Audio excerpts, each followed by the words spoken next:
Bien, un nuevo sistema, una nueva configuración de 2 grados de libertad.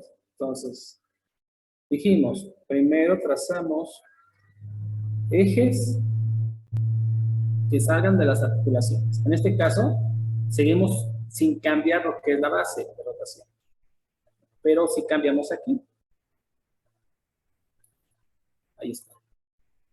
Después trazamos ejes de simetría para que cruce los cuerpos rígidos. Ahí está. Identificamos el par cinemático. Rotación.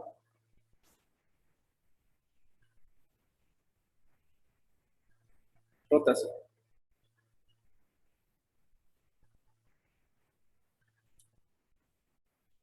Entonces aquí tenemos el primer grado de libertad y aquí el segundo.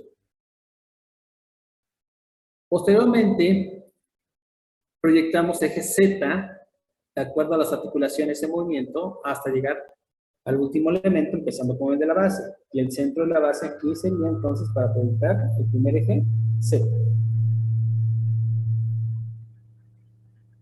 Después aquí, donde está la intersección de los dos ejes de simetría de la articulación, en ese punto origen, en esa intersección, dibujamos el eje Z. ¿Hacia dónde lo quieren dibujar?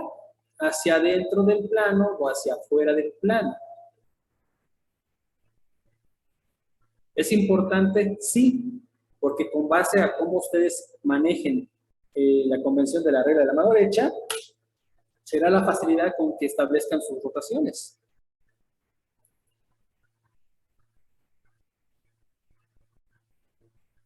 ¿Hacia dentro del plano? Ok. Vamos a ponerlo hacia dentro del plano. Ese sería el eje Z. Y el último, pues prácticamente vamos a repetir el anterior, es decir, hacia adentro.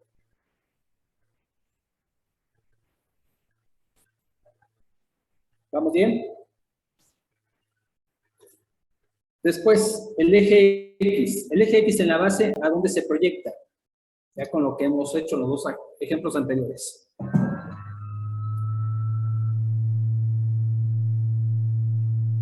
Hacia la derecha, profe. Ok, a la derecha, marcando el alcance máximo del robot o la longitud de la articulación o apuntando hacia la siguiente. Este sería mi eje X. ¿El siguiente eje X hacia dónde?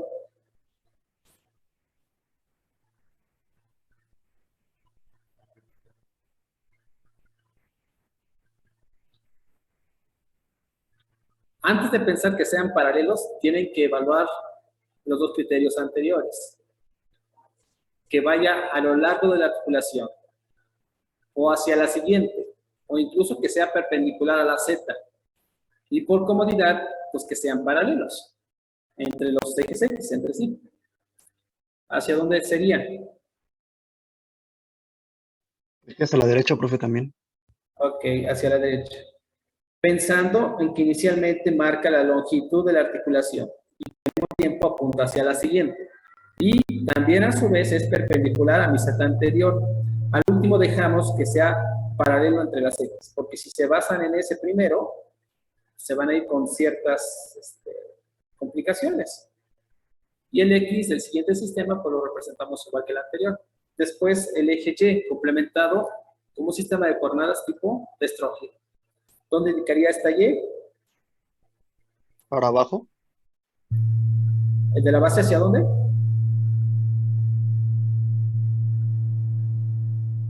Ah, para adentro. Para adentro del plano. Ah, muy bien, hacia adentro del plano. Sería el Y. ¿El siguiente sistema? Ese sí es para abajo. Ese para abajo. ¿A dónde? Para abajo, profe. Ok, hacia abajo. Acuérdense, el Z lo proyectan adentro del plano. X hacia la derecha. Por lo tanto, Y quedaría apuntando hacia abajo.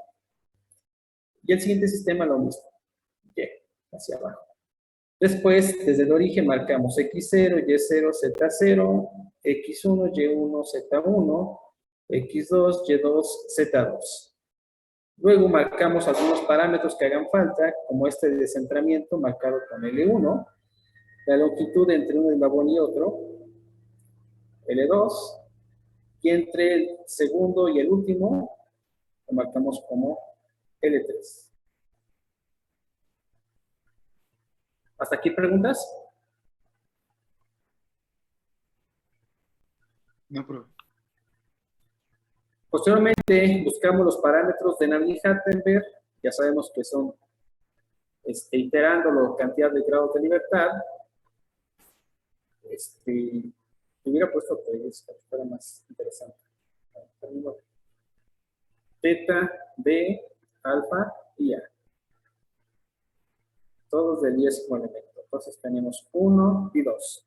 Los dos pares cinemáticos son rotacionales, así que la variable va a ser teta 1, teta 2. Y bueno, como ya escribimos los elementos de búsqueda para parametrizar, yo ya no lo voy a hacer aquí, simplemente vamos a estar indicándolo y ustedes observando. Para teta, dice que es el ángulo que existe entre el X0 y X1 girando sobre Z0. ¿Cuánto es? 0. ¿Ok? La distancia de separación entre el X0 para que intersecte con el X1, pero siempre y cuando yo me desplace a lo largo del Z0 para que converjan en origen. ¿Cuánto es? L1. Bien. Ángulo que existe entre el Z0 con el Z1 girando sobre el X1. Aquí sí hay una variación. Porque si yo me traigo el Z0 en el origen de donde está el X1 y Z1, pues ya sé que Z0 está así, hacia arriba. ¿Cuánto tengo que girar para que sea paralelo a Z1? Pero si la rotación debe ser sobre el X1. Ya sabemos que en regla de la mano derecha aplicamos, si va a ser giro con respecto a X1, pues pongo el pulgar a la dirección de X1. El dedo índice proyecta el eje Z0 y lo tengo que mover para que sea paralelo a Z1. Z1 está hacia adentro del plano, por lo tanto tengo que girar hacia adentro del plano. ¿Cuántos grados? 90, pero en sentido contrario a donde apuntan mis dedos. Por lo tanto, serían menos 90. Bien. Si tienen alguna complicación con esto, se sugiere que igual busquen sus 3 plumas de colores, azul, verde, rojo, las unan por un vértice y establezcan el giro que deben realizar con respecto a alguno de los ejes. O de otra forma, pónganse a dibujar los ejes. En este caso, dijimos, el Z0, que sea paralelo al Z1, pero que gire sobre el X1. Si es esta rotación, para que sea paralelo al X1, pues prácticamente tengo que rotar menos 90 grados para llevarlos en forma paralelo. Y así obtenemos el parámetro alfa. ¿De acuerdo? No se les olvide que este es un esquema de torsión. Ahora, distancia de separación que existe entre el eje Z0 con el Z1 en dirección al X1.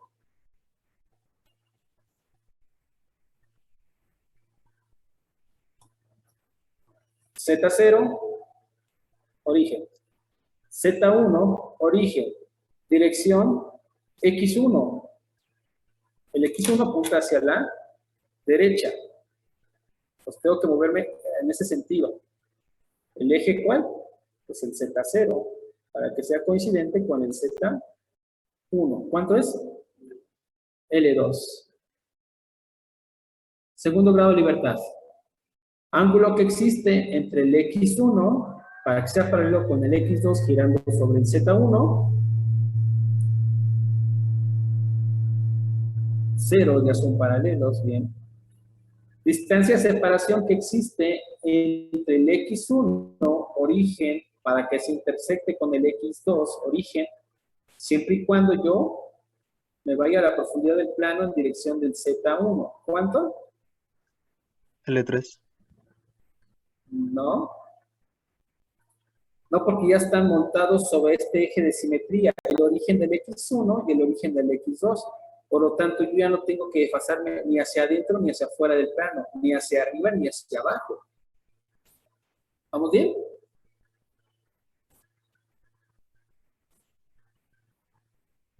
Cero. Alfa, ángulo que existe entre el eje Z1 para que sea paralelo con el Z2 si yo debo girar con alrededor del X2. ¿Cuánto es?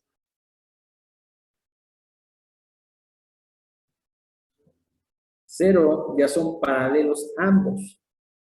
Distancia de separación que existe entre el Z1 de origen hasta la intersección con el Z2 a lo largo de X2. ¿Cuánto es? Ahora sí, L3. Muy bien. Ya tenemos los parámetros. Bueno, acuérdense que aquí hay que buscar matrices de cada eslabón, empezando con el de 1 a 0 y de 2 a 1. Entonces tomo estos términos para que ahora podamos, es decir, de 1 a 0, tomando nuestra matriz. Ya sabemos que la variable angular es θ1. Como no tengo ningún valor diferente de 0, pues solamente manejo θ1 como variable. Así que sería coseno de θ1, seno de θ1, 0, 0. En la segunda columna, acuérdense que depende del valor de alfa. Y en este caso, empezamos con el coseno de 90 grados negativos. Por lo tanto, por lo que multiplica aquí, van a ser 0. Aquí es un ángulo del seno de 90 que es alfa y es negativo. Por lo tanto, menos 1. Acá ya sabemos que estos términos multiplican por el seno de alfa, que al ser menos 90 grados va a ser menos 1. Por lo tanto, nos quedaría seno de θ1 y menos coseno de θ1, pero como van por un menos 1, aquí menos, de aquí más. ¿Van viendo su matriz de transformación homogénea compuesta? Aquí es un coseno de 90 grados negativos, por lo tanto, 0. Acá tenemos el parámetro A, que es en este caso L2. L2, y eso es el coseno de θ1. L2, seno de θ1, y aquí tenemos el parámetro D. En el primer grado de libertad está representado por L1, por lo tanto, L1 y 1. La matriz de 2 a 1, apóyense de la matriz de función homogénea compuesta y evalúen para el segundo grado de la libertad. Sabemos que aquí la variable es angular, sería un coseno de θ2, seno de θ2, 0 y 0. En la segunda columna, yo debo ver el ángulo alfa, porque dependen del coseno de alfa. Para el segundo grado de libertad, alfa vale 0, por lo tanto, el coseno de 0 es 1. Entonces, en cambio, aquí sería seno de θ2, coseno de θ2, y aquí sería el seno de alfa, que es 0, pues 0. Aquí, los senos de alfa siendo 0, por lo que multiplique, van a ser 0, pero aquí es un coseno de 0 grados, por lo tanto es 1. Acá tenemos A2.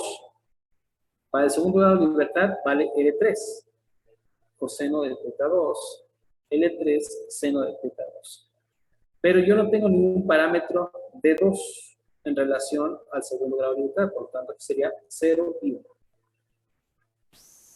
¿Hasta ahí vamos bien?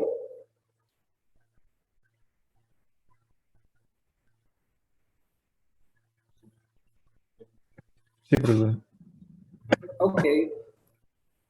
Les dejo de tarea para mañana que hagan el producto de estas dos matrices Vean si es posible simplificar con identidades. Si no lo es, evalúen con los valores de teta 1 y teta 2 en 0 y validen precisamente la posición y orientación del sistema móvil 2 con respecto al sistema de referencia 0.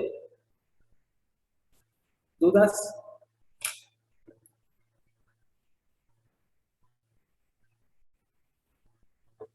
No, profe. Ok. Bueno, le dejamos aquí. Terminen los ejercicios. Y nos vemos mañana.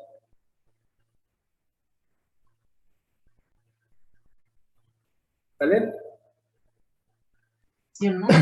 Sí, profesor. Bien, cuídense. Gracias. Hasta luego, bye. Hasta luego, Igualmente, profe. pues hasta mañana. Hasta mañana.